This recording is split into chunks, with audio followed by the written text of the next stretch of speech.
text 15. Evam yadva kritam karma purvai abhimumukshubhihi guru karmaiva tasmatvam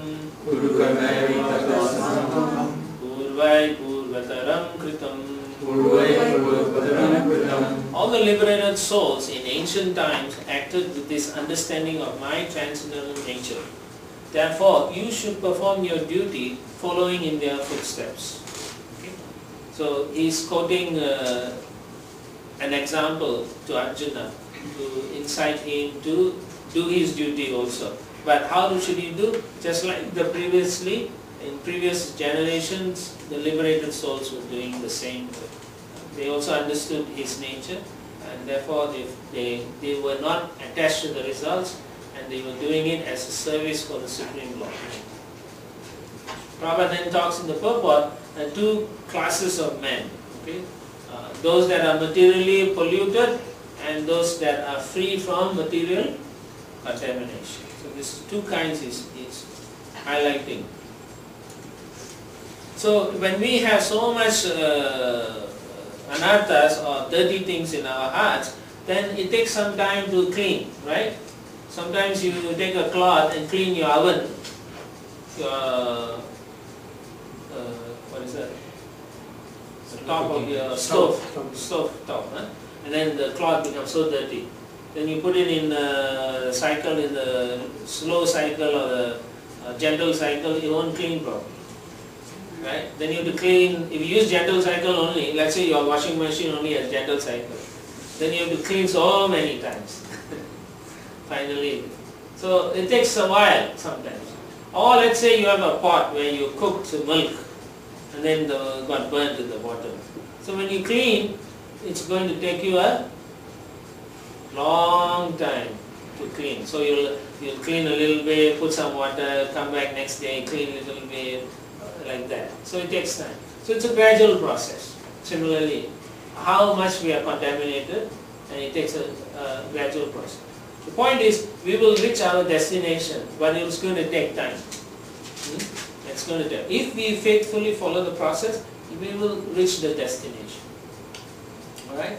So, yeah, so some of us are material polluted, and there are people who are not like us.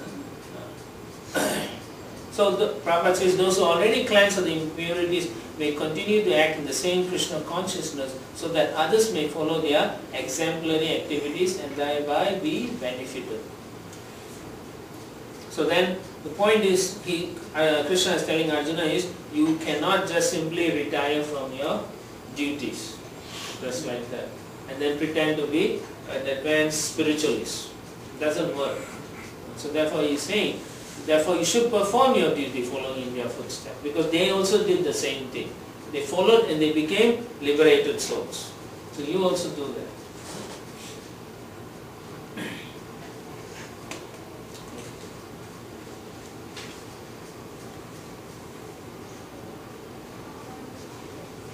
Alright, then let's Prabhupada says, Arjuna is here advised to act in Krishna consciousness, following the footsteps of the Lord's previous disciples, such as the sun god Vivaswan, as mentioned before, hearing before. So the same thing he's saying. He's giving Vivaswan as an example. He's a Kshatriya also. He also followed this. So now you also follow. You will notice one thing. The Lord doesn't change the instructions. These instructions are the same, no matter who it is. These instructions are universal. Okay? It doesn't keep changing, I'll give you this instruction. No.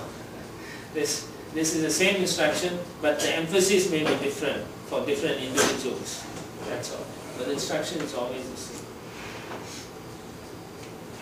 Alright, text 16.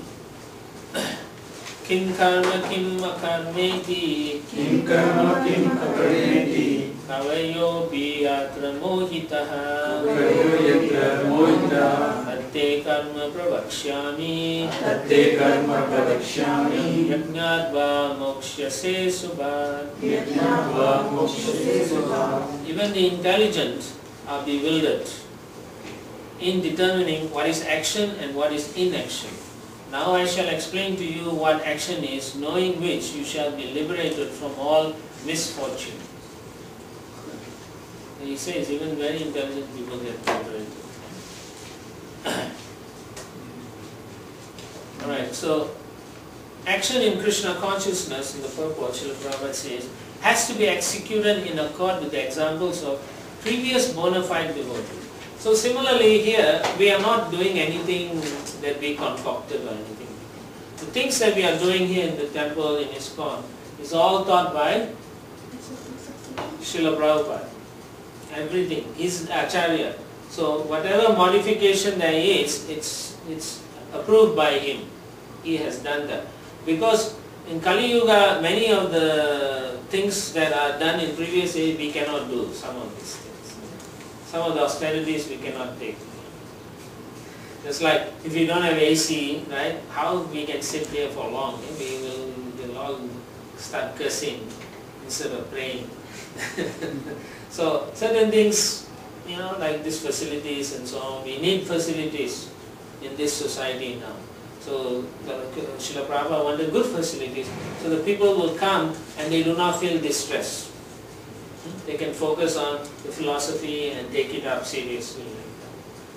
So sometimes people will say, oh, when I grew up, we did, some Brahmanic trained people, they say, we didn't do this, we didn't do that, oh, we cannot do that. And they'll say, oh, we don't dance in the thing, it's not correct. No, Prabhupada, it is all in Puranas and Shastra, you can dance in front of the deities. Some people say, oh, this is not appropriate, and so not true. It's all in the scripture. So it's approved. So you can dance, you don't just stand there and look. When you're dancing for who? As long as you're dancing for him. Yes. People feel it's more Americanized, more But it's not, actually. That's the amazing thing. That's the amazing thing. And it's in the scripture, I read it, and I'm like, wow, you can dance for Krishna. And then there's one lady, forgot her name, anyway, she danced the whole day in front of Krishna, just for Krishna. So this is in the scripture. And then by dawn, the Lord personally came and took her because she gave her heart to. This is in the scriptures. Funny thing is, somebody reads that and I know people try to imitate that, thinking that God will come and take. I know people do 24 hours. Oh yeah, they will do it. It's true, but you have to be qualified also. You have to follow all the process. You have to sincerely come to the status like he is thinking, looking at you. We do service not to, what's the saying? Don't try to see Krishna, but let Krishna see you. That's how our mood should be. We should serve such that Krishna will appreciate the service. Not that we serve and thinking, hey Krishna, look. Not So we already start the dance thinking in a selfish way. Yeah. Krishna doesn't. No, but the lady is already there at that level, right? So she must have been very close to. So now you know these are things that can be done, so you should dance for Krishna. Even if you don't want to, you're not supposed to dance terribly, but just little, ways, steps and so on. Like that, naturally, that flows with you, like that. In a very nice way, not in a disco, like that. Not like that. We're not talking about that. You can see that in Santa Monica, downtown. Yeah, not like that. People, the ISKCON devotees, they are dancing and chanting. Yeah. Sometimes there's people... a club there, so people, come from the club. Yeah, when you go on Harinam, sometimes all these people come and dance in front of you. You can just say, oh Krishna, bless this person. Just pray Krishna, give them some blessing, they are doing some seva for you, like that. So yeah, so we should dance a little bit, It's nothing, don't worry about who's watching you. The person should be watching Krishna, not you. Right? So don't feel so self-centered.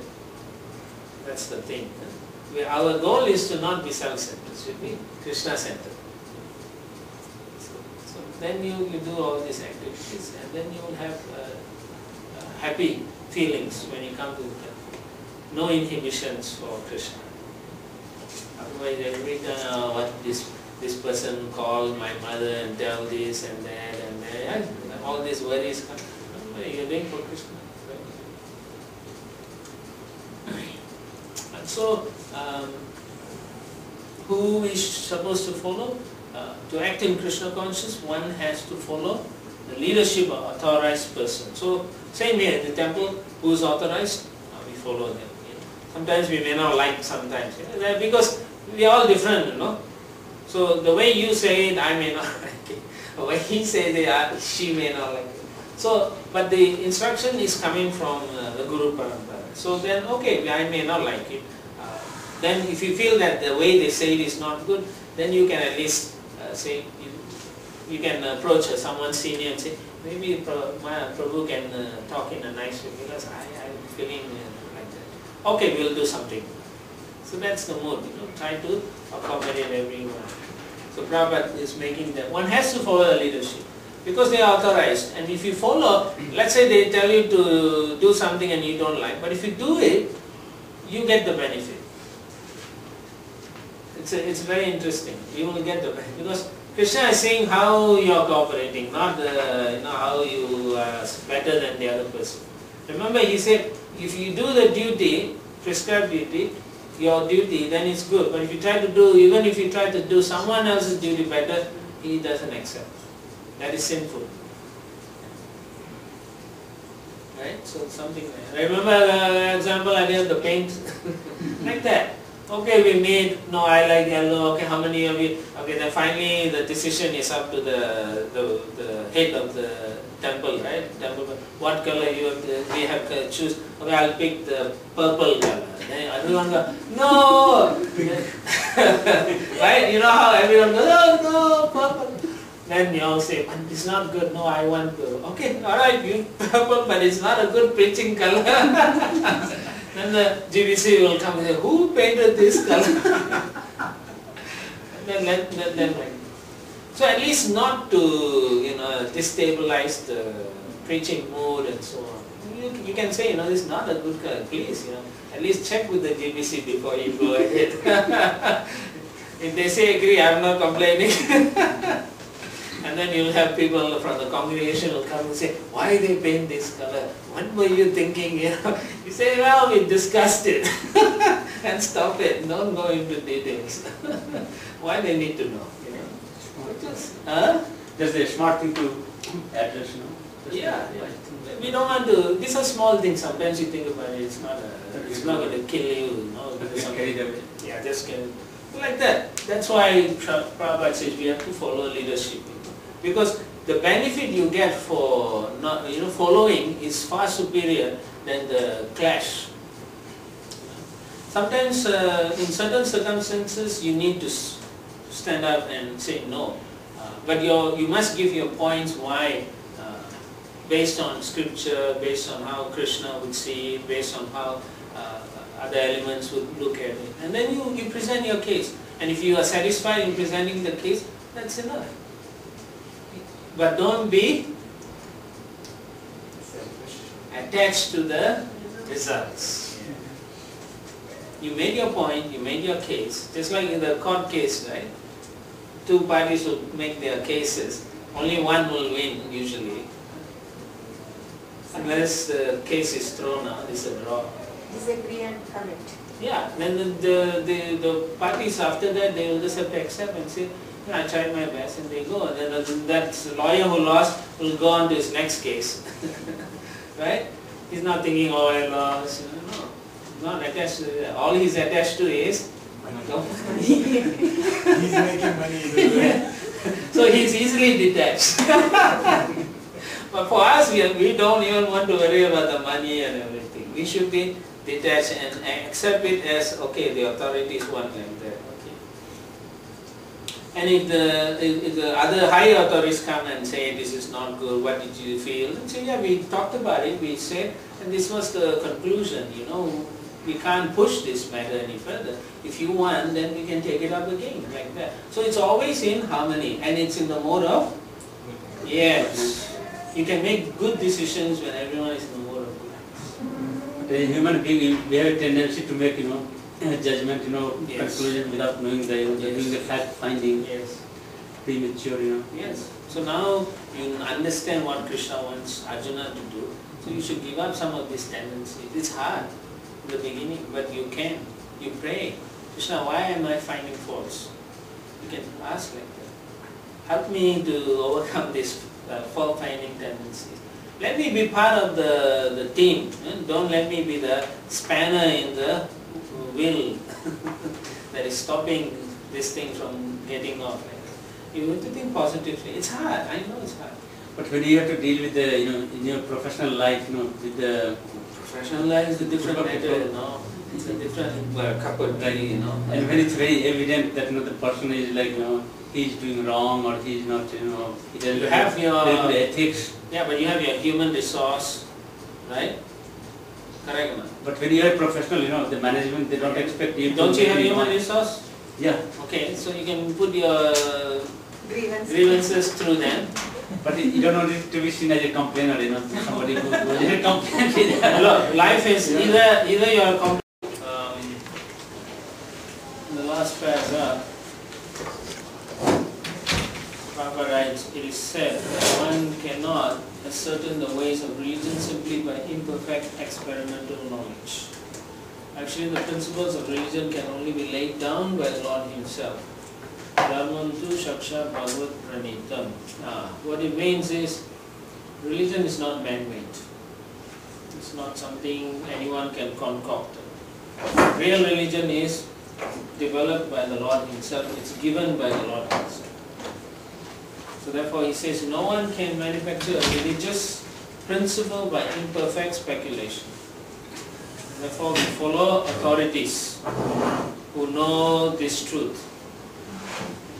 And some of the great authorities are Brahma, Shiva, Narada, Manu, the Kumaras, Kapila, Prahlada, Bhishma, Shukadeva, Goswami, Yamaraj, Janaka and Bali Maharaj. These are like the 12 Mahajans. By mental speculation, that means on your own thinking what is right or wrong, you cannot understand is this religious or not religious. You don't know, you will never know. So the Lord directly gives us these scriptures, Vedas, or through His servants. So that's the only way we can understand the real religion. So this is considered to be the Lord's causeless mercy.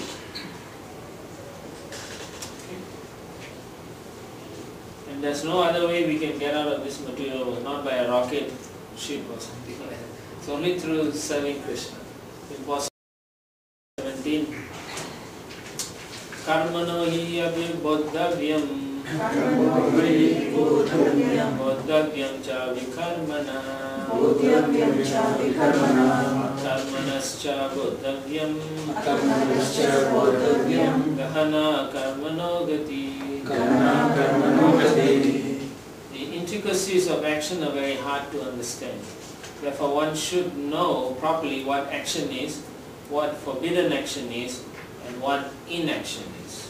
So basically it is what karma is, what vikarma is, and what akarma. So these are the three kinds of actions.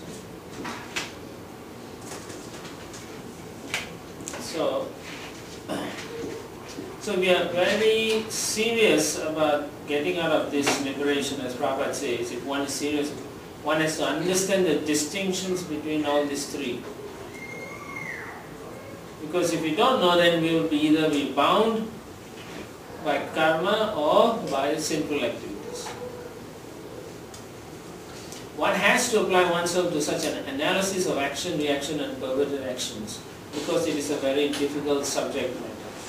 To understand Krishna consciousness and action according to its modes, one has to learn one's relationship with the Supreme. That is, one who has learned perfectly knows that every living entity is an eternal servitor of the Lord, and that consequently one has to act in Krishna consciousness.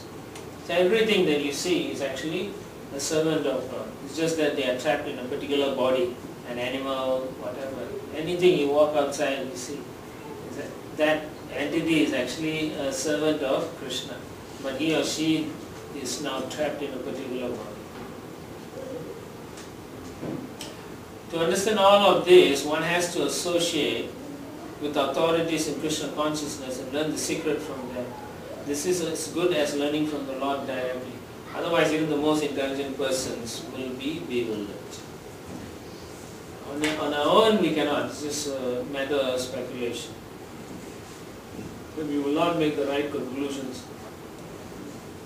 Therefore, it's very important to study under guidance of a senior person who understands this philosophy and who can guide everyone.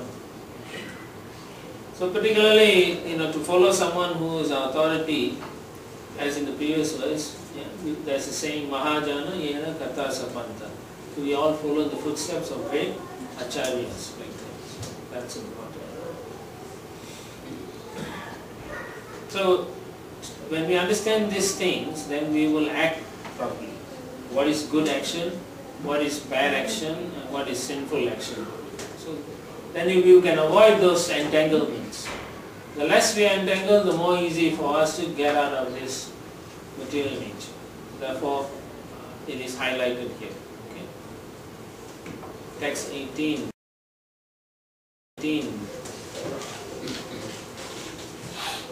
Karmaniya karmaya pasya akarmani cha karmaya sa buddhiman manusyeshu sa yukta Krishna karma krit.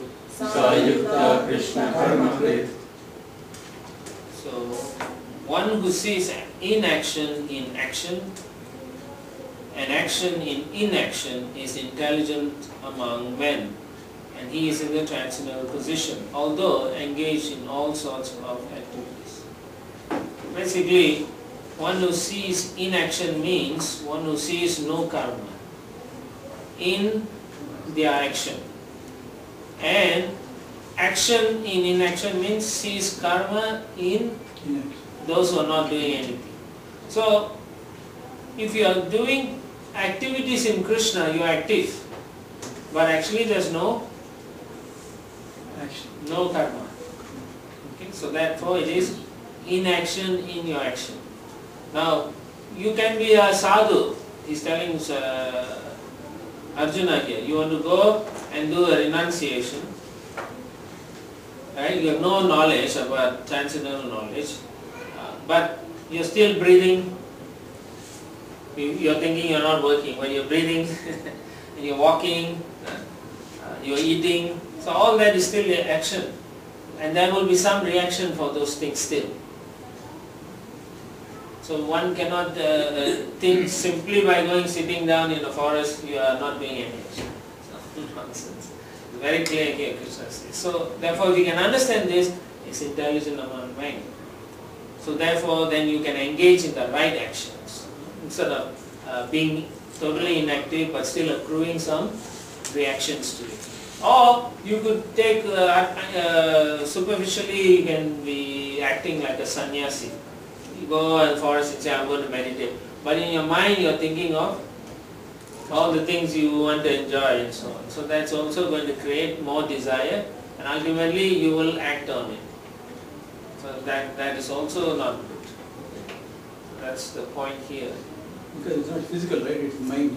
That comes with you no matter where you go. Exactly. So you need to purify those things. Then you don't. So karma is work with attachment to the Shastra, according to the Shastras. So you're working because you want something, according to Shastra, so that then whatever you get is karma. Vikarma is you work with attachment for the results, but it's against scriptural injunctions. Some people do horrible things because they enjoy doing them, but it's not according to Shastra. And then you have akarma. Akarma means actions that are meant to please Krishna. Karma. Akarma. There's three. Karma, vikarma and akarma. Okay? So vikarma will give you bad reactions, and you either suffer terribly or you take birth in lower forms of life. Karma, if you do it according to Shastra, is good. If you follow properly. And that depends on how you follow in the Varnashram system. According to your guna, You have prescribed duties. when you describe duties, guna and karma. So when you perform our karma for Krishna, you will enjoy happiness, but it is transcendental happiness. Okay, it's a real happiness. The jiva will feel the real happiness. It's not based on any material things. So that's our karma. And to perform our karma, one has to be situated as Krishna's servant. Okay. So these are what inaction means, and action in inaction. So inaction is karma or akarma. Akarma. Action in inaction is Can be karma or vikarma. Yeah. It's actually renunciation of work, but it is still there is some karma. Like a sannyasi is sitting down, meditating, he's breathing, so there are so many actions going on. He's walking, he may be killing some animal, things like that. So there's still reactions to it. Okay? Only when you do devotional service, there's no reactions.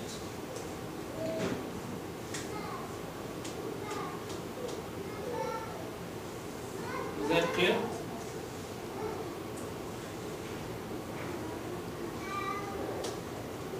So does that mean if you just chant 24 hours a day, Then no karma. you're okay? Yeah, if you can do that. That means you can do everything, you can just go about your business, but you Yeah. just have to be chanting. Yes. Very few people can do that. It requires a lot of training. Then you might be neglecting your prescribed duties. But she said she's continuing doing those things. But in her mind she wants to change. No karma means good. Yeah. Karma means it's going to keep you in this material world. Okay. Any type, good or bad, will keep you here. But everything we do is attached to karma, no? Isn't that true? If Krishna is involved, then there's no karma. You understand? If you are vaccinated, right, will you get infected by a disease if you have a vaccine against it? No. No, okay. So Krishna is the vaccine. Okay? Makes sense? Even we avoid the good karma, that's what you... Yeah, good only will take you up to where? Heavenly planets. Not Brahmajyoti, heavenly planets, good karma. Then bad karma will take you to hellish planet or lower form of birth. That's all. You're still stuck in the universe. No karma means you are acting only for Krishna. You cannot say, I'm going to not work and keep quiet and meditate. You can't, because as Krishna says, even in inaction you're breathing, and then you may want to drink some water. So those are, who's going to pay for all this? So there is karma still. There is no such thing as a free meal. Text 19. Text 19. Yasya sarve samarambha kama sankalpa varjita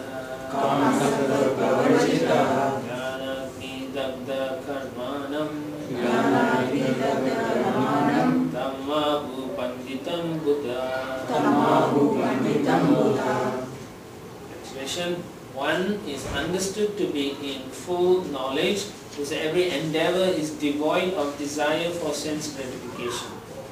He is said by sages to be a worker for whom the reactions of work have been burned up by the fire of perfect knowledge. If you understand this philosophy properly, then you will work according to it.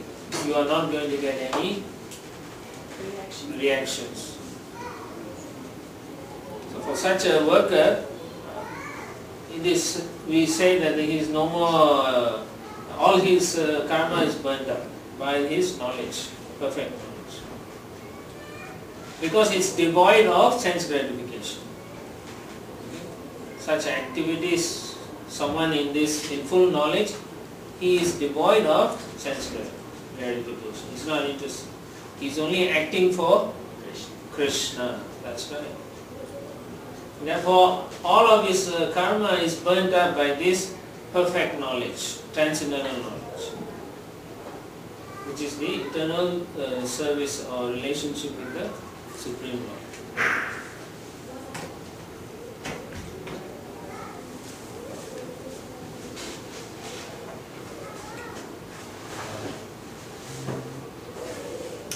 So, next verse. So it means Jnana Yoga, if it is done, if you do Jnana Yoga and the Jnana is about Krishna, then it becomes devotion. Yes.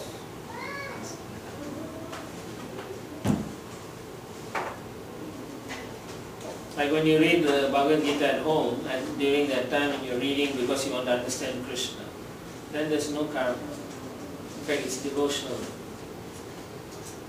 So it becomes Krishna karma. 20. Tyaktva karma phala sangam nitya tripto nirashraya karmani avipravrittopi naiva kinchit karoti saha. Okay, so abandoning all attachment to the results of his activities and is satisfied and independent, he performs no fruitive action, although engaged in all kinds of undertakings. Okay, so that this is a sign of akarma.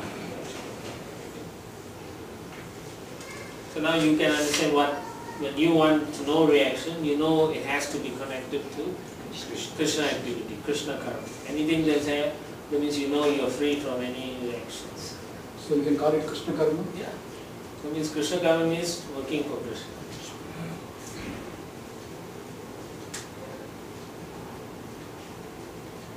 So basically you are not giving up your work, but you are just satisfied by your prescribed duty or dutiful work. Then you're not attached to the fruits of that work. So basically you are performing your normal activities but not attached to it. So this is a person who is endeavoring for perfection. He's doing all the duties and so on. So therefore he is abandoning all attachment to the results of his activities. Ever satisfied and independent, he performs no fruitive actions, although engaged in all kinds of undertakings. So you can see the person can be doing many activities, maybe sweeping, cooking, or driving, or so many things, teaching, whatever. He can be doing all of them. But because he is not doing it for his senses, he is detached from his activities, like he's doing it as a service, but he's not expecting any results. And he's happy doing that service, satisfied, okay.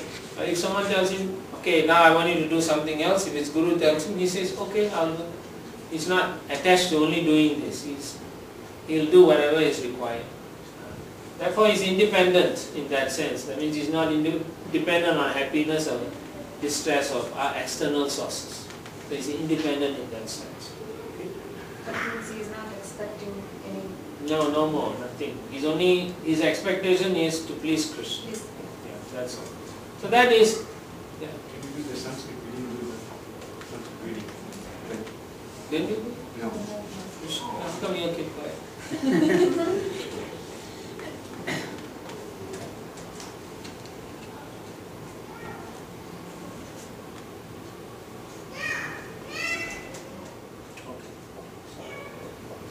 Some of the things in text 20 is that the person who performs in transcendental knowledge, he does it because he loves Krishna, so he does it for the Lord's pleasure. He's not even worried about his own personal well-being. Sometimes you can see that. They're not even worried about his maintenance. So it's okay, I can manage, because he's more concerned about the Lord's care. He's not anxious to secure something. Oh, I need this, it's important, I may require this next time. Or he's not so worried about things he has already. If he loses it, he is not disturbed. But he is always working hard for Krishna's pleasure. So now we are going to text 21. Nirashiriyata chittatma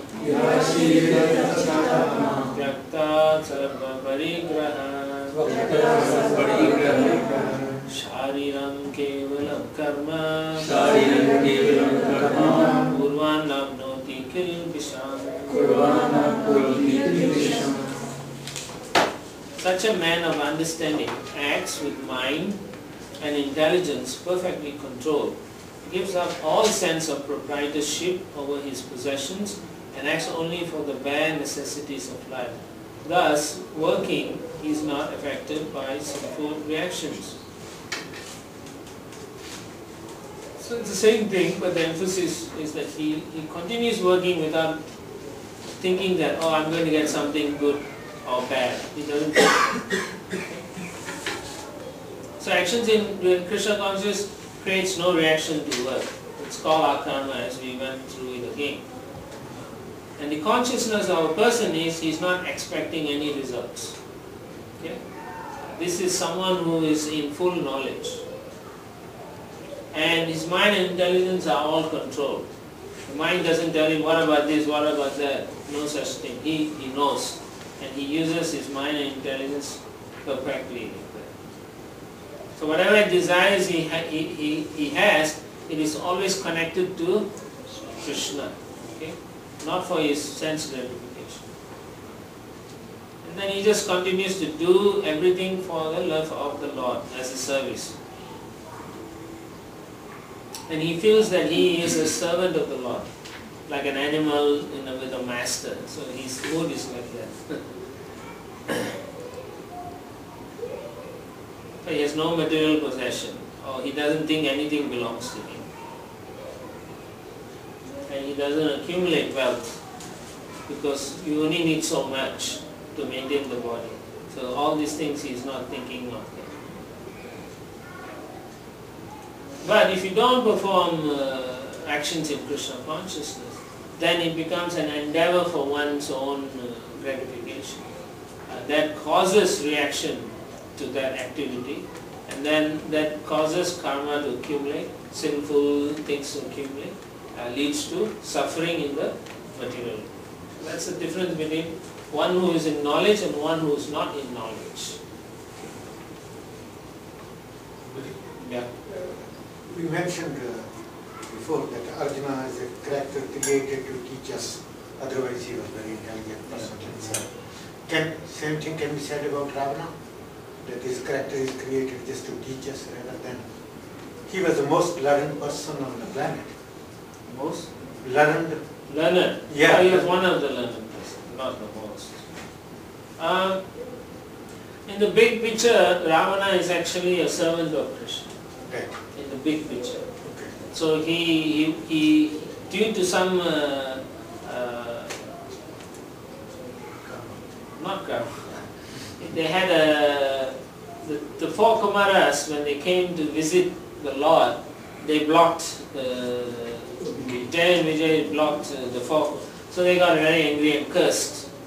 And then because of the cursing, the two doorkeepers were forced to, on the plea of the Lord, to take birth in the earthly planets. At the same time, they were given opportunity 7 times as devotees or 3 times as demons. Because they were so attached to the Lord, they say we'll be demons. So that they became, one of the characters is Ravana.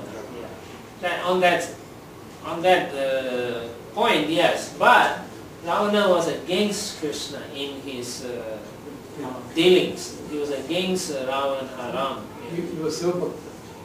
He was a follower of Shiva. Yeah, you read the Valmiki, you can see that he looked up to Shiva also, because Shiva defeated him. Yeah. So therefore he said, okay, I'll worship you. Otherwise he wasn't. Yeah, because he defeated everyone. So when Shiva defeated him, then he said, oh, I better worship you. The reason he worshipped Shiva is because he was stuck, he couldn't move from the mountain. So then all the demons told him, you pray to Shiva and maybe he'll let you free. And that's the only reason he worshipped. And then Lord Shiva let him go and said, your prayer was good, I'll let you go. Then he said, if you feel my prayer was good, why don't you give me a bone? So every time there was some dealings. The Lord said, okay, I'll give you.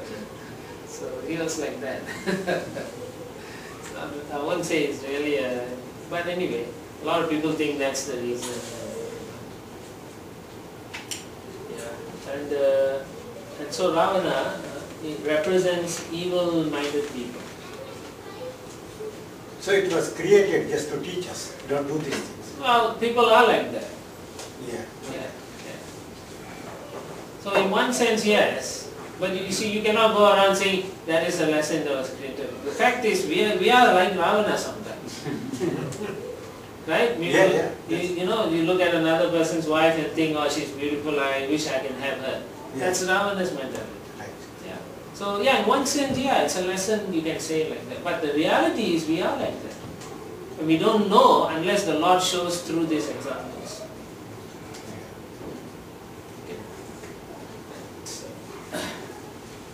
Text 22. Very much similar to again these are activities for one who is fully in full knowledge. So it's just more definitions. 21, 22 is for the same personalities. Yadrichalava santusto Dvandvatito vimatsaraha Samasiddhava siddho cha Vitva bhinani vadyate.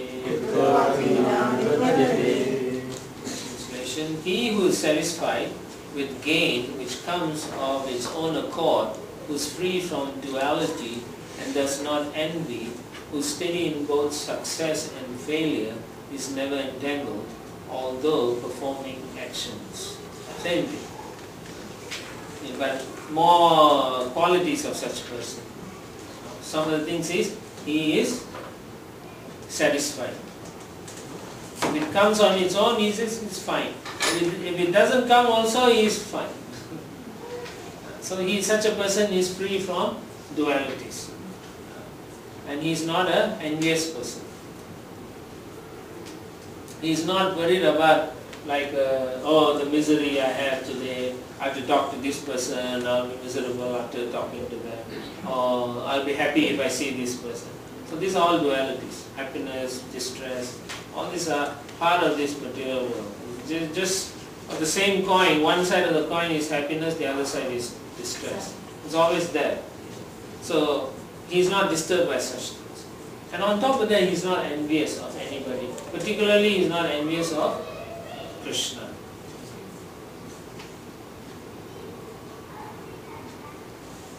Can you please give an example? I don't understand why anybody will be envy of the God.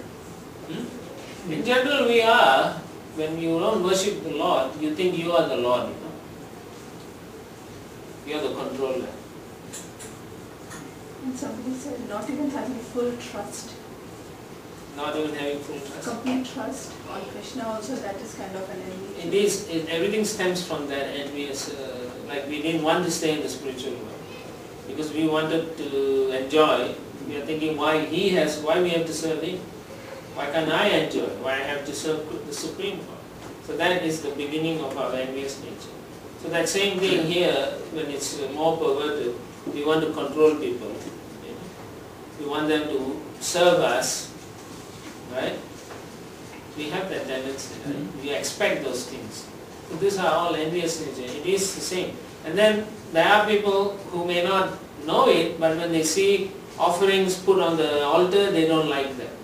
So why you have to put offering on the altar? Why he has to eat first? These are all envious natures. It's interesting, when you know, it's like amazing, you feel like it's amazing. But there are people like that, they question why? Because they don't believe in God. Why is that? It's envious nature, doesn't matter. It's just envious. He is getting first than me. Because they cannot accept God first. Their consciousness is not at the level where they can appreciate a supreme person.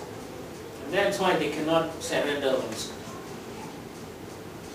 They have a hard time. Why I have to take initiation? It's the same mentality. It's still envious of Krishna. I thought in me, because Krishna is in Swargaloka and he is enjoying all the pleasures, and so. Well, one thing so, it's not Swarga. Swarga is still material.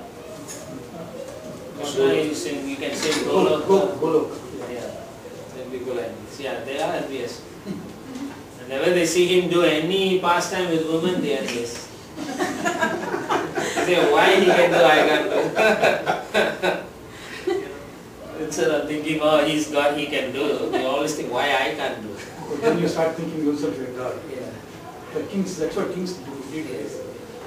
That's why this topic, Bhagavad Gita, must be a syllabus for all the kings. They must study this. Yeah, in those days. It's a prerequisite.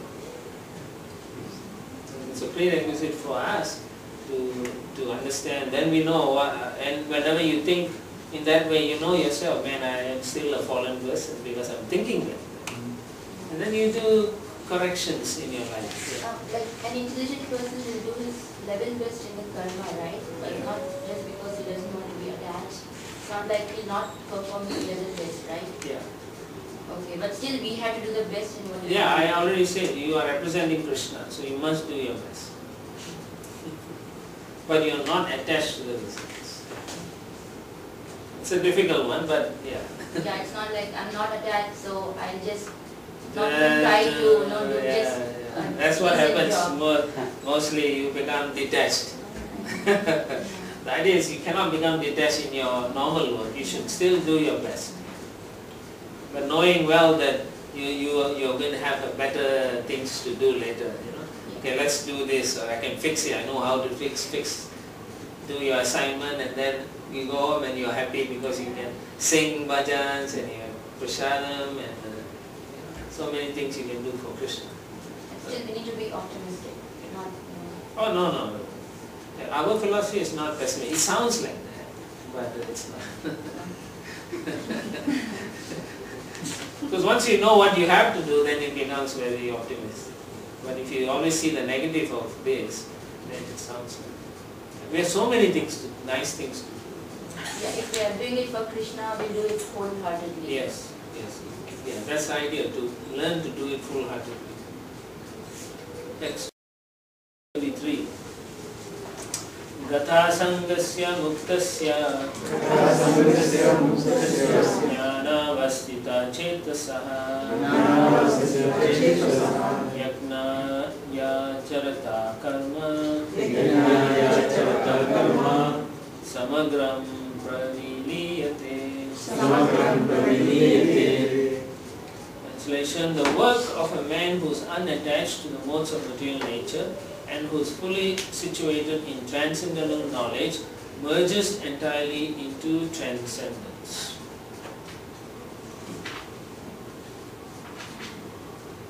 That means becomes liberated because he knows his constitutional position in relation to Krishna. He knows I am the servant, so therefore he always acts for Krishna. Because he is always acting for Krishna, these dualities don't bother him anymore, and therefore he is not affected by the modes of material nature. And because he is Krishna conscious, his mind is always on Krishna. Okay? So, and then because his mind is always on Krishna, whatever he wants to do, he is thinking, I have to do it for Krishna. And therefore, everything he is doing for Krishna becomes satisfactory for him. And because of this, he is always doing, it becomes a sacrifice. It becomes a sacrifice. Everything is arpanam to Krishna. And the result is he doesn't suffer any material effects. And his mind or his consciousness is fully merged in transcendental or transcendence. That is the point here. Very nice statement.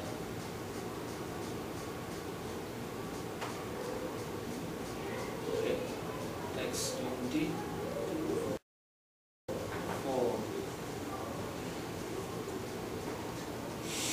Brahmarpanam Brahmahavir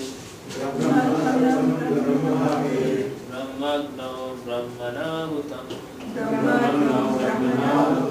Brahmaivatena Gantavyam Brahmakarma Samadhina. A person who is fully absorbed in Krishna consciousness is sure to attain the spiritual kingdom because of his full contribution to spiritual activities in which the consummation is absolute, and that which is offered is of the same spiritual nature. Now here the purport, Srila Prabhupada says, how activities in Krishna consciousness can lead one ultimately to the spiritual goal is described here. There are various activities in Krishna consciousness, and all of them will be described in the following verses. But for the present, just the principle of Krishna consciousness is described. Conditioned soul entangled in material contamination is sure to act in the material atmosphere, and yet he has to get out of such an environment. The process by which the conditioned soul can get out of the material atmosphere is Krishna consciousness. For example, a patient who is suffering from a disorder of the bowels due to overindulgence in milk products is cured by another milk product, namely curds or yogurt. The materially absorbed conditioned soul can be cured by Krishna consciousness as set forth here in Gita. This process, generally known as yagna or activity, sacrifices simply meant for the satisfaction of Vishnu or Krishna. The more the activities of the material world are performed in Krishna consciousness or for Vishnu only, the more the atmosphere becomes spiritualized by complete absorption. The word Brahman means spiritual. The Lord is spiritual. And the rays of his transcendental body are called Brahma Jyoti, his spiritual effulgence. Everything that exists is situated in that Brahma Jyoti. But when the Jyoti is covered by illusion, Maya or sense gratification, it is called material. This material veil can be removed at once by Krishna consciousness. Thus the offering for the sake of Krishna consciousness, the consuming agent of such an offering or contribution, the process of consumption, the contributor and the result are all combined together, Brahman or the Absolute Truth. The Absolute Truth covered by Maya is called matter. Matter dovetail for the cause of the Absolute Truth regains its spiritual quality.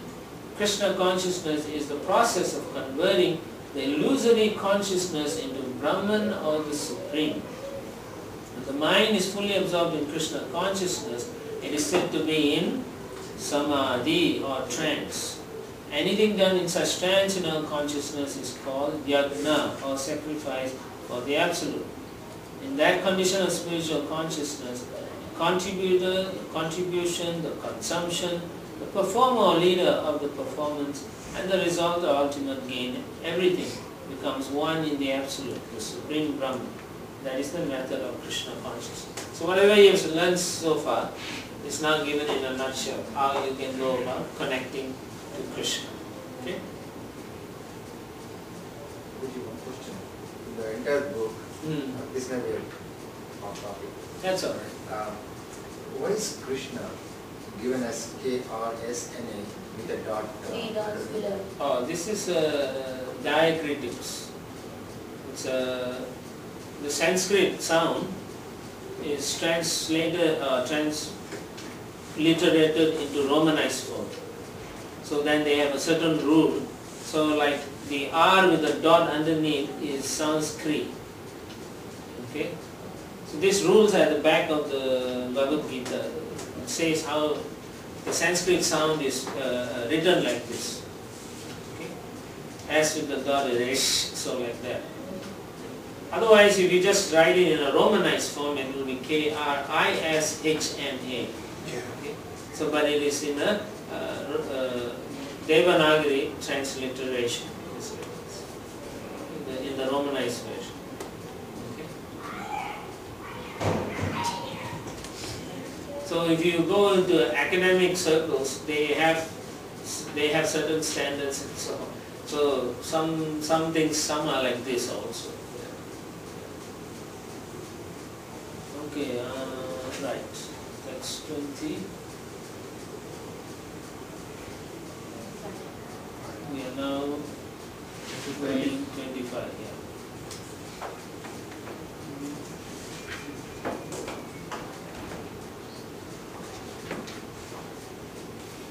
Alright, now we are looking at symptoms and qualities of one working in transcendence. Text 25. Hang on, we finished that. No, I'm saying we finished. I'm talking to myself. And now we're going to talk about sacrifices, because we finished the earlier one. The earlier one is the symptoms and qualities of one working in transcendence. So we finished that section. Now from 25 onwards, we are going to look at 25 to 33 is sacrifices that lead to transcendental knowledge. Text 25.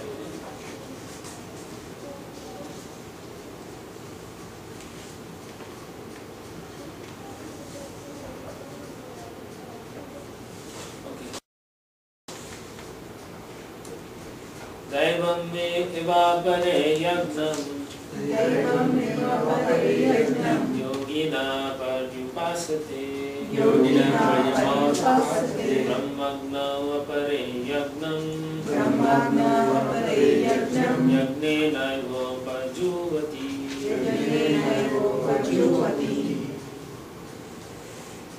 Some yogis perfectly worship the demigods by offering different sacrifices to them, and some offer sacrifices in the fire of the Supreme Brahman. So there's aim of sacrifice is one, but varieties differ superficially. So there's different types. The main aim of sacrifices is actually to please Vishnu, even if they are offering to demigods. So then you have the demigod worshippers, then you have the impersonalists, then you have the Krishna devotees. Generally those who worship demigods, their aim is for material enjoyment. So that's their sacrifice. But even though when they do these sacrifices, some purification comes in, because a portion of it goes to Vishnu. Because of that, they get some purification. So their purification allows them to think about the sacrifice and why some of this portion going to Vishnu. So they inquire about Vishnu, so that purification takes place. So indirectly they get this knowledge because they inquire why is happening. So transcendental knowledge comes in this way. And then some people sacrifice their worldly possessions also. And then some people sacrifice things so that they want to understand more about the transcendental thing. Some people just sacrifice worldly possessions, give up things. Some people do it because they want to know more about that. Okay? Basically that's the divisions like that.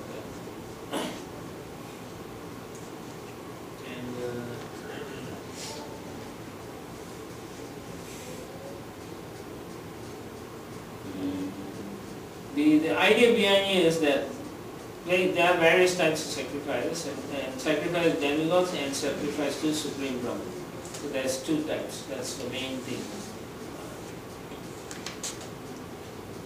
But both are actually one is connected to the other, but one is of a lesser order, because the goal behind that is for material sense enjoyment. Therefore they do that. But as I said, because they are still offering in the fire sacrifice, the process is such that the first portion goes to Vishnu. So there is some purification. So there is some connection. So therefore sacrifices will allow them to rise their consciousness slowly and they get knowledge like that. Okay? So let's go to text 26. I mean, you can read all the different sacrifices mentioned in the purport, but I want you all to read that. Text 26. Shrotraadinindriyani anye samyamatmishu juvati shabdadin vishayananya indriyagneshu juvati. Some, the unadulterated brahmacharis, sacrifice the hearing process and the senses, the fire of mental control, and others, the regulated householders, sacrifice the objects, the senses, in the fire of senses. So basically, the main sacrifice for brahmacharis is to learn, study. So they have to sit and listen in the ashram, that's all they do. So that's their sacrifice. So their hearing process is now only connected to hearing about chanting, mantras, Puranas, whatever. If they are in different ashrams, they learn different things. And they restrain themselves from vibrating material sounds. They only chant transcendental vibration, mantras, Krishna conscious things. And their mind is controlled because they are staying in an ashram. And the Guru tells them what to do. They cannot think for themselves, at least for some time. Until you get trained in a certain way, you are not allowed to make your own decision. So hearing is the basic principle for understanding. So that is why they have to sacrifice. They only have to hear the Guru and act on it. So this is part of the Varnashram system. So that if they all follow either brahmachari or grihastha, vanaprastha, sannyasi, if you follow properly all these things, you become perfect yogis or transcendentalists. You become perfect. Simply. So this verse talks about the brahmacharis and the grihasthas. So as a grihastha, they have some license, a little license for sense enjoyment. But they have to act with restraint. So unrestricted sex life is not acceptable. So their sex life is restricted and they use it to bring forth children in Krishna consciousness. That's how they use their Krishna consciousness. Yeah. So that's why it says the objects of senses in the fire of the senses.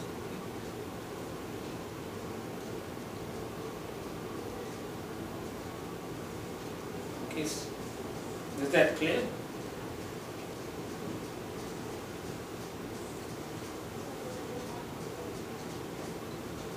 Okay.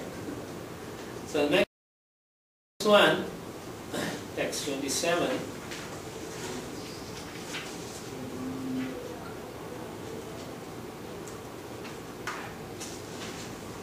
Sacrifices, okay. Sarvan indriya karmani prana karmani chapare atma samyama yogagnau juvati jnana dipite. Others who are interested in achieving self-realization through control of the mind and senses offer the functions of all the senses and of all the light breath as oblations into the fire of the controlled mind.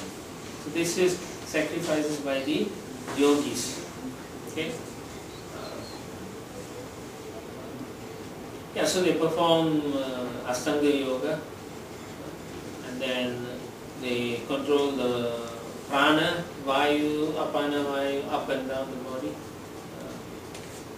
So what they do is they control the air to look to find themselves within their body, prana and then the soul. And then they will understand what to do if they have sufficient knowledge. Otherwise they will play around with their bodily functions to control the mind until they locate themselves. So this is a technical thing. Ashtanga yoga, all this they do. It's a technical thing. You have to do it correctly, you have to breathe properly, all these are technical things. And it's kind of hard to do, but that's how they do. Through practice they can control the movement of breath, and then by controlling the movement of breath, the mind is purified or controlled, and so you can focus inwards, and then they're hoping to see the Paramatma. Yeah, like that. So by controlling the mind, one can withdraw the senses, right? Like the tortoise. Yeah. Yeah. So that is in the purport, Srila Prabhupada says, yoga system conceived, but Patanjali is referred to herein in the Yoga Sutra of Patanjali. The soul is called Pratyagatma and Varagatma. As long as the soul is attached to sense enjoyment, it is called Varagatma. But as soon as the same soul becomes detached from such sense enjoyment, it is called Pratyagatma. It's just a technical thing, how to control the air and your senses within the body. Okay. So once you are able to control that, you can then bring the prana upwards and then go out of your skull, break through with the soul. Really? I really do. Wow, out of body.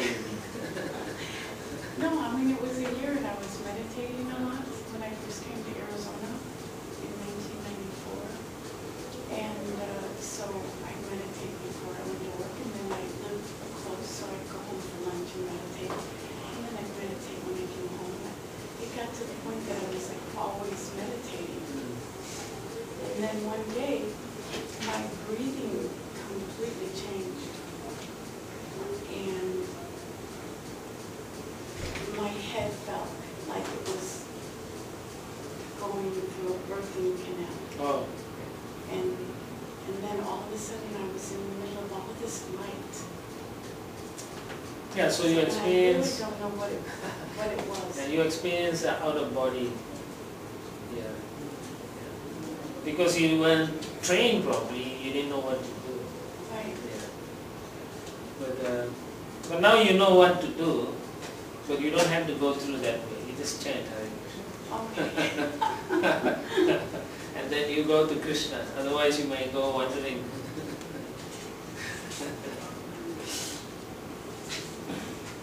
Okay, so these are how the air, there's like 10 air in the body. They are all for different purposes. Some for bringing stuff from the upper body to lower body. Some is used even in the circulation of the blood. So the element air is found in many, even in the bones. If there's too much there, then you have pain, arthritis, this and that. So prana is within your body also. Functions of air in the body. Probably there's some other forms of yoga like Surya Namaskar and some other. They are all part of. They are all part of this Ashtanga yoga. Right? Like I do some yoga, but Yeah. What about it? does that help? Like Yeah. I mean, most it can help is keep you healthy. That's healthy. Yeah, that's the point. Yeah. That's it. Yeah. But then we want to do more than just being healthy. So if you only do that asanas for health, it's not yoga. Right. It's just asanas. People have deformed it. Like there are so many scholars here. They come from India.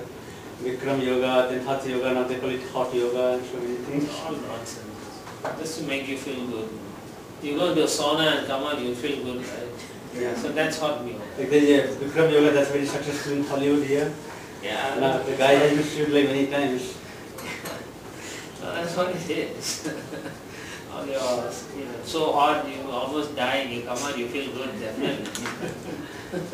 Yeah, they raise the temperature up to 140 degrees, and then you do yoga. Why won't you feel good when you get out? Nice and cool. Isn't it? Oh, feel so healthy, I feel so, all the toxins out of my body. Yeah, that's the rationalizing behind that. So, actually, the body wants to get out of that place. So anyway, yeah, okay, it's good. It helps them something. That's fine with me. But it's not yoga, it's called this asanas. Right. They give their own name, like nowadays Isha Yoga is very popular here. There's a bunch of Indian people do that, no? Yeah, I know that. I've seen that. Something like the one guy through Skype or whatever, he'll talk. It's all just speculation, just mentally. They bewilder the person hearing, oh wow, okay. Yes. And then they chant some mantra together. Anyway, it brings them out of trouble, that's okay. It keeps them out of some weekend trouble. Some purification is there, some austerity is there. But they are not going for the ultimate, they don't understand that. That knowledge is not there. But in general, yoga is mind, body and soul, right? Seems Yeah. like all the yoga that you see around it It's only just focuses on body. body. Yeah, so therefore it's not yoga. It's not really Yoga it's means just asanas. to connect to Supreme. That's what yoga means. It's a spiritual thing, but here it's like a business. They open some centers. They like that. Actually, they shouldn't call you. You should definitely call asanas. Vikramasana, this asana. But anyway, let them be. Let them make money. Uh-huh. Let them make money. Yeah. Let sleeping dogs lie. Next to me, Dravya Yagna, Stapo Yagna, Yoga Yagna, Statapare, Swadhyaya Jnana Yagnascha, Yathaya Samshita Vrata.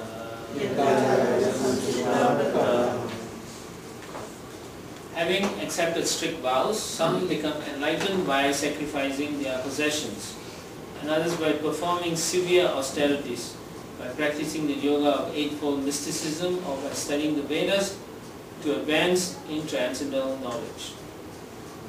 So they are like Dravya Yagna, Tapa Yagna, Yoga Yagna, and Swadhyaya Yagna.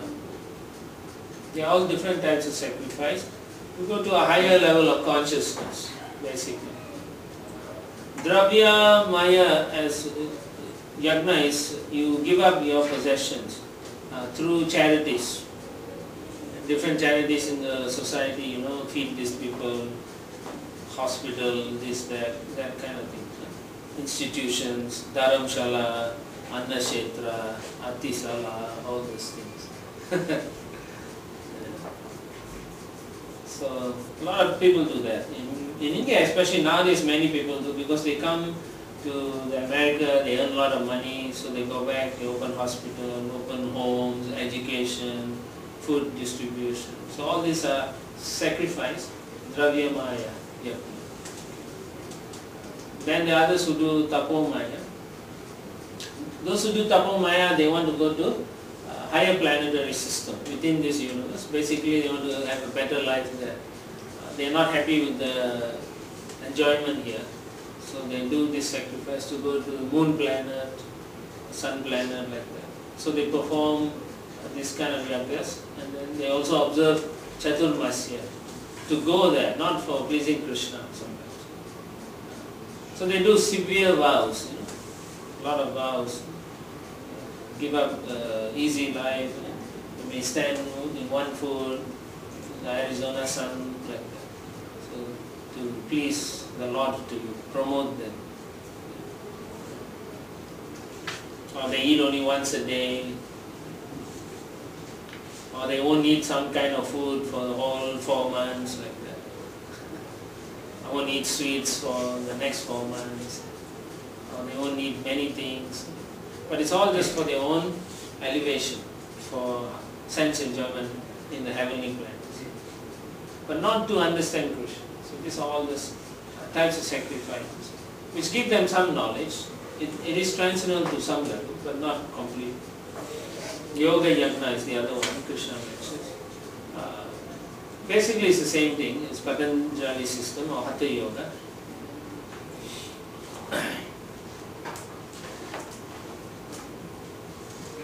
And they just want to get some mystic power. And then the last one was Swadhyaya. So they engage themselves in studies of different literatures in the Vedas, Upanishad, Vedanta Sutra, Sankhya philosophy. So they do that. But Srila Prabhupada says in the purport, all this will bring you up to some level of transcendental consciousness by doing this sacrifice. But it doesn't give you the goal, ultimate goal. So therefore, you don't have to do all this, he says. You just come to the temple here in Arizona and then chant your Hare Krishna. Then you already, it's a direct service, direct yoga, connecting to Krishna directly. You don't have to do all these things, and then finally from heavenly planets you think, this is also not enough, there's something else, then go higher, finally come to understanding Krishna. So all these yajnas are done keeping the sense enjoyment control. Yeah, you can see almost everything will restrict your sense enjoyment. By controlling your senses, your intelligence grows. But this is for the yajnas that they Yes, mentioned here? yes, still you have to do those things. You can't just go and do yajna like that. Some yajnas will tell you, if you ask the Brahmana, do this yajna for me, they'll say you have to 1 month fast, don't eat this, that. All this austerity is required. But some people like charity, they don't do any sense enjoyment, but because they give, they get something in return. Some purification they'll get. So with that elevation, they realize this material possession is not everything. That's why they can give in charity. So that knowledge is transcendental, but it is not the highest knowledge. They still get purified, but still they have a long way to go. A long way, that's right. Yeah. So Upanishads and Vedanta Sutras, can you please... Yeah, from the Vedanta Sutra is like the summary of that, written based on the 4 Vedas. The sum of it, that's Vedanta Sutra. And Upanishads? Upanishads are portions of the sections of the Vedas. So all are related to Vedas? Yes. Why they're special or... Yeah, they highlight certain aspects that some of them are like talking about the Supreme. Because generally the Vedas is talking about Karma Kanda. Yeah, so there are sections about higher than Karma Kanda. So those are Upanishads. So there are people who want to study that and try to understand the Supreme. So by doing that, they actually gain some knowledge of the Supreme. So, and it helps them to give up certain bad habits and so on. Focus on more meditations, stuff like that. So these yajnas all help. But they are all at different levels. Are there books available like translated Vedas and Upanishads? They are written by scholars, but they are useless because they don't know what they are talking about themselves. You need a guru to teach you how to study the Vedas. These scholars just read Sanskrit and they think they understand. It's not possible. It's just like I tell you, if you've lived your life as in India and then here, you're an Indian person, you've gone through certain things that you know. Like somebody from the college will come and say, I want to know about your life, and then they spend 1 week with you and then they write a book about how an Indian lives. How do they understand your feelings, your emotions? Not possible. Unless they experience it personally. Yeah, exactly. But even if they explain, they really cannot understand what is in your heart. So that's why when scholars do translation, it's meaningless. Only a devotee who does it, then it's meaningful. So that's why you should read those that are written in Guru Parampara. Upanishad is available, right? Yeah, it is available. Lot of It's Ishopanishad. It's one of the Upanishads. There's 108 of them. One of them is Sri Ishopanishad. I think these days people don't really learn Sanskrit, so that's the reason why they can't understand it. Even then, to learn Sanskrit, you must have a guru in that. I mean, for anything there has to be a guru. But no, it's different, no? If the guru is just, let's say, the person is very good in Sanskrit now, he studied in the school, then he starts his own Sanskrit parampara, then everyone say I learned from the Guru. Right? But if he has no understanding about the Supreme Personality and then he teaches the Sanskrit, it's no meaning language. Yeah, there's an inherent thing in the language itself, plus the practitioner's bhava must be there to make sense of it. Otherwise it will be meaningless. It's just word jugglery. Which is what most people do. They juggle, they're very good expert in talking, they can twist and turn, and then if you feel excited you think it's great. That's how it is, right? If you go, I'm sure they send you to all these courses by your companies for all these upliftment courses and so on. Mostly it's the same thing twisted in different ways, just to make you feel good only. And then the guy who's telling you may be a debaucher, So what is the value, right? So You'd be better off skiing. You'd be better off skiing. You'll be better off skiing. That's the conclusion I came to on that after when I was young doing a lot of classes like that. Yeah. And then somebody got me on top of a mountain and told me to go down the hill. Yeah. And I said I didn't need to pay for all those classes. I just needed how to figure out how to get down the mountain. Yeah.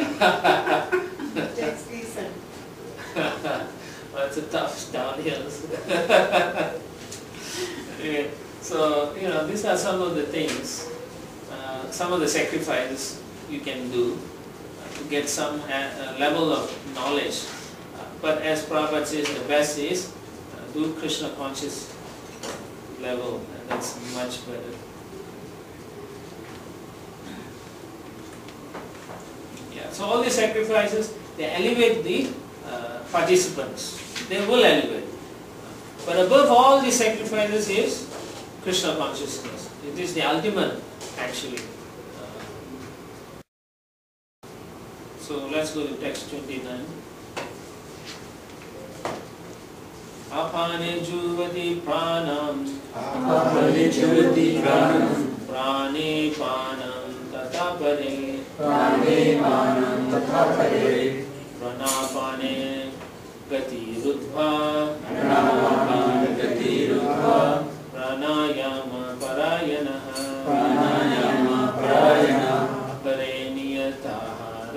apareniyatahara pranam praneshu juvati. A lot of breathing going on. Still others who are inclined to the process of breath restraint to remain in trance practice by offering the movement of the outgoing breath into the incoming and the incoming breath into the outgoing, and thus at last remain in trance, stopping all breathing. Others curtailing the eating process offer the outgoing breath into itself as a sacrifice. So this is basically pranayama. They control the breathing so much that they don't have to breathe. It's a technique. Once you do that, the body somehow or other stops breathing and then you can remain in that state. Don't try it. You need to be trained properly. Otherwise they'll say, oh, found Hare Krishna, suffocating somewhere. This is a system to pranayama basically. In Hatha Yoga or Astanga Yoga, one section is pranayama. First one is yama, niyama, then yama, niyama, pratyahara, and then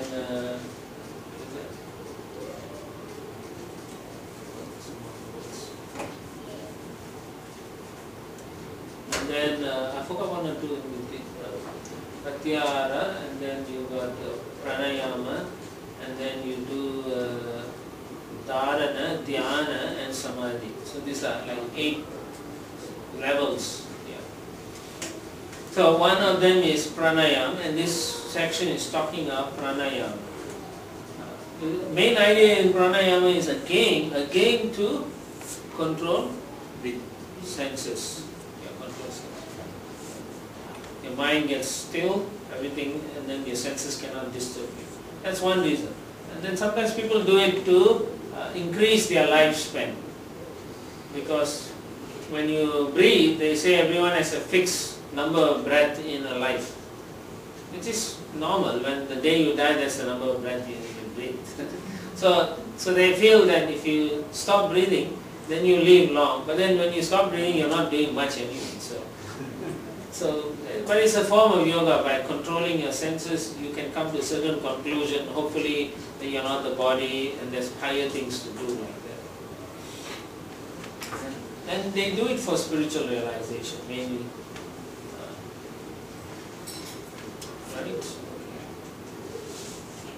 And then again, Srila Prabhupada mentions, even though you can have this Hatha Yoga or Pranayama, better is to do something that's easier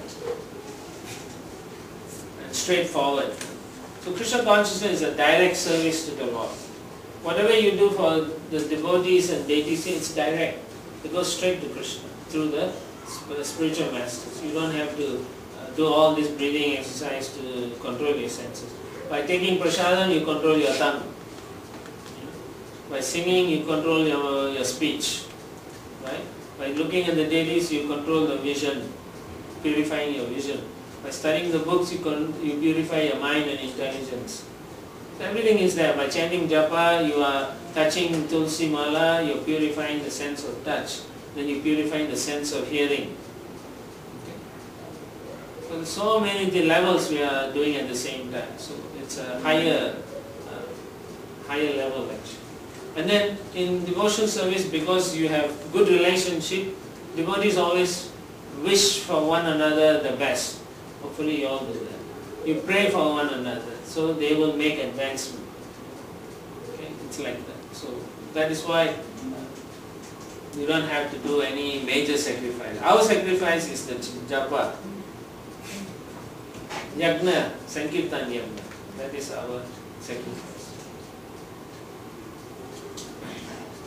And immediately you go and do some cooking for Krishna or arati for Krishna, you are immediately out of the material realm. The modes are not touching you at that time. But as soon as you think, oh, I'm so good, that's it, beyond the mode. So this is very effective. So the more you practice, the quicker you can get purified in your consciousness. Okay? So there is a verse from the 14th chapter of the Bhagavad Gita, and that Mam chayo vibhacharena bhakti yogena sevita sagunan samatisnaitan brahma bhuyaya kalpate. One who engages in unalloyed devotional service to the Lord transcends the modes of material nature and is immediately elevated to the spiritual plane. Immediately. Only thing is we cannot sustain it because we are not as perfect yet. Pure. We are not pure, not perfect. But when you continue to do that, we will come to that level. Okay, so we'll do one more and then we'll turn in for the day. I mean, then you can do yoga and do many siddhis. You know, there's Asta Siddhi, 8 types of siddhis, right? We all have heard of that, right? Anima, Mahima, Lahima, Garima, Prapti, Pravakamya, Istiva, Isitva, Vasitva.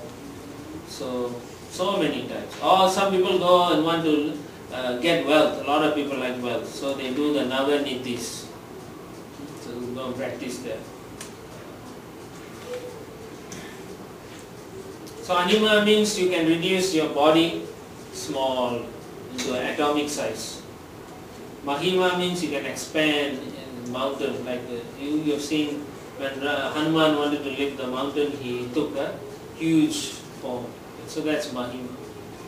And then if you want to make yourself heavy, like when Ravana tried to lift the mountain, Lord Shiva used his toe and he told his wife, don't worry, and he pressed his toe. So that's like Garima. That kind of power, where becoming infinitely heavy. And then you can become light as a feather, Lagima. So then you can walk on the sun's ray to any planet you want to go. So all these things are there. Or Prapti, you can go to any location in the planet. So you don't have to buy a ticket, you just think and you go there. Everyone thinks that will be good. But they can still be only in this universe, right? Yeah. Or prakamya, that means whatever you desire, you can get it. You can change a person's mind using that power. Or isitva, controlling a person. Or vasitva, controlling the entire creation. So all this potency is there if you try. But if you try to get these types of potency, the demigods will come and disturb you because they are afraid that you will disturb. Like when anyone who does that, Indra will not like that. So you think you are not qualified to do that. So anyway, there's so many of these kind of cities. We are not into that because suddenly you feel, oh, I can do that, I can do this, I'm so powerful, and then you think I'm God. But still they have not crossed the Bhakti Yoga. Yes. Yeah. So when you come to Bhakti Yoga, when you do exclusively for Krishna, all these cities is waiting to serve you automatically, but you are not interested.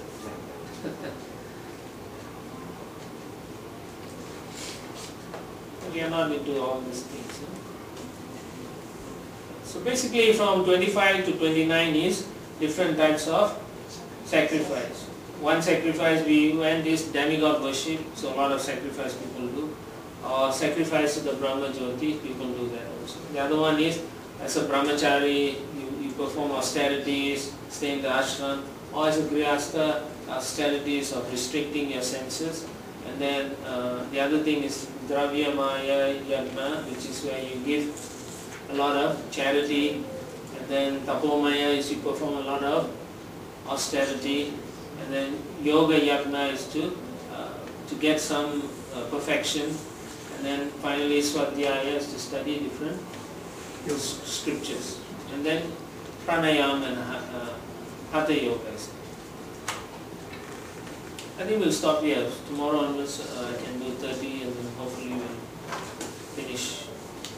Okay.